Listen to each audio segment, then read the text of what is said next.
ICTs. We need to pay attention to how ICTs can improve the quality of literacy education, and that is why we need to pay some attention to ICTs. Now, what is meant by ICTs?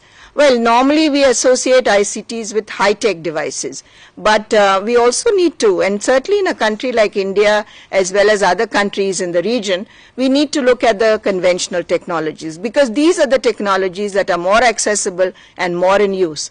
But ICTs refer to technologies that are used to transmit, create, share or exchange information, and ICTs include radio, television, DVD, telephone, satellite systems, computer, hardware, software, video conferencing, electronic mail, as well as the traditional media, certainly in the case of India.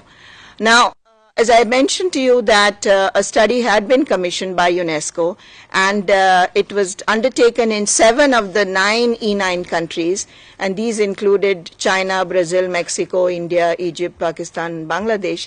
Now, I had an opportunity to look at the country papers, and it was very evident, reading the country studies, that adult literacy is a neglected area for policymakers and planners in most countries, because the priority has always been given to primary and secondary education. And this was certainly true in India, Bangladesh, Pakistan, because of the massive problem of adult illiteracy. Not enough, we do have a massive problem, but there is not enough commitment or investment in adult literacy programs. So our priorities still remain primary education. They have been so far, and now we are certainly paying much more attention to secondary education. So adult education is still neglected despite the problem. Now, with regard to ICTs, there is the problem of infrastructure. We always have insufficient financial resources. There is a lack of trained manpower, and but this is not to suggest that the ICTs have not been used. So there have been sporadic efforts in the use of ICTs and literacy programs in India, Bangladesh, and Pakistan. And the country studies do mention which are the specific initiatives that have been taken up.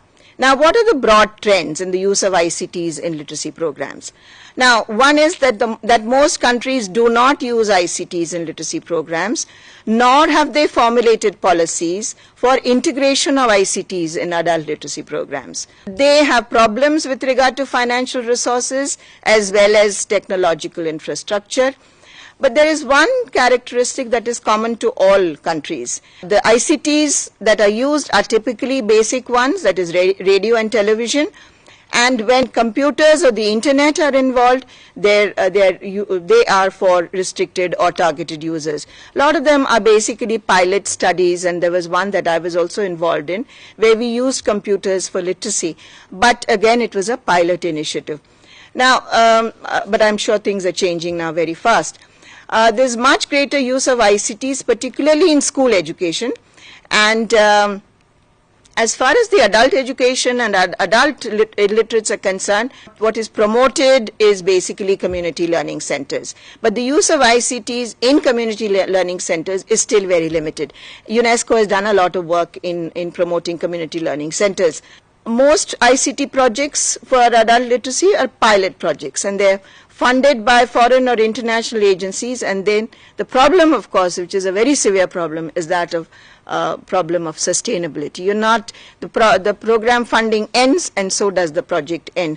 But my sense is that things are changing, and things are changing very fast. And I think even in the case of India now, there is much greater commitment to use of ICTs. Not much attention across the countries, not much attention has been paid to gender issues, and there is no effort to address issues of access, content, impact of technology insofar as women are concerned, because women are affected the most. So insofar as access is concerned, content, impact of technology, they have really, those studies did not show that kind of sensitivity to gender. Now, lastly, one is looking at what is the Indian experience in using ICTs. And here we have experiences, and some of these were national projects. Khilti Kaliya, for instance, and I think you would remember, this was an initiative of the Directorate of Adult Education. There was a primer for women, and based around the primer, the television programs were developed. And then there was this PRIAL, which is Project in Radio Education and Adult Literacy. Subsequently, Chauraha, which was computer-based. And now in recent years, you have the Tata computer-based literacy program, CBFL, about which I've read that Planning Commission thinks it's a very good initiative. And then, of course, there is the Bridges to the Future initiative, which was a project which was undertaken by the University of Pennsylvania in Andhra Pradesh, and then the Commonwealth of Learning Literacy project, on which I worked myself, and this was in 3 states of India. Now, what is the role of ICTs in literacy program? This is what the UNESCO study is showing, that ICTs do have a role to play in literacy programs. One is that they make learning interesting and they stimulate learning process. So ICTs can make learning interesting and stimulating. So they do enhance, in that sense, they do enhance learning. The other, of course, is broadening access to literacy education. They help overcome barriers of, various barriers such as the social, cultural, political, geographical, and barriers that exist. So they help overcome those barriers. So access becomes possible. And they do facilitate creation of local content, so they can enable rapid, cost-effective creation and distribution of socially, culturally, and linguistically appropriate learning content. Even our study showed that it was possible for us, even though we were working with state resource centers, to develop locally relevant materials. The ICT certainly promoted that. Professional development of teachers, this is something the ICTs can play a very major role in training teachers as well as supplementing and supporting their work. And then, of course, creating a literacy conducive environment. They can make possible production of a variety of materials, written materials, which are necessary for reinforcing or promoting literacy skills. This is the role that the ICTs can play. What are the strategies for using ICTs as a tool for achieving literacy decade goals? On the basis of the experiences thus far, it should be possible, and this is something that one has tried to do, is to extrapolate on the basis of all these experiences. What is it that one could then articulate the strategies for using ICTs for promoting literacy? So what is it that one is saying? One is you have to have a policy. Formulating a policy for integrating ICT in adult literacy. We don't have a policy, and it is important and necessary to have a policy to integrate ICTs in adult literacy programs.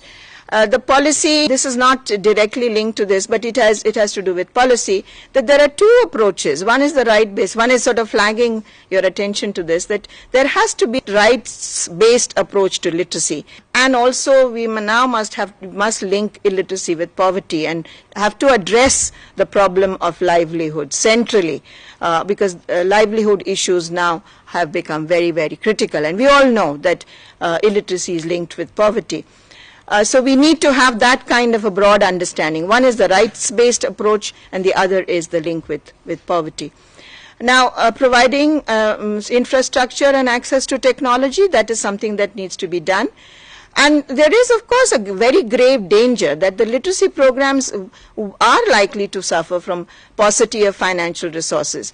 So one is not suggesting that computers be provided to individual adult learners, but certainly the community learning center as a concept is something that can be promoted, because the CLCs do ensure access to technology. Ensuring community participation through ICT, this is very important, because like any rural development project, ICT projects must ensure sustained community participation, particularly of the poor learners.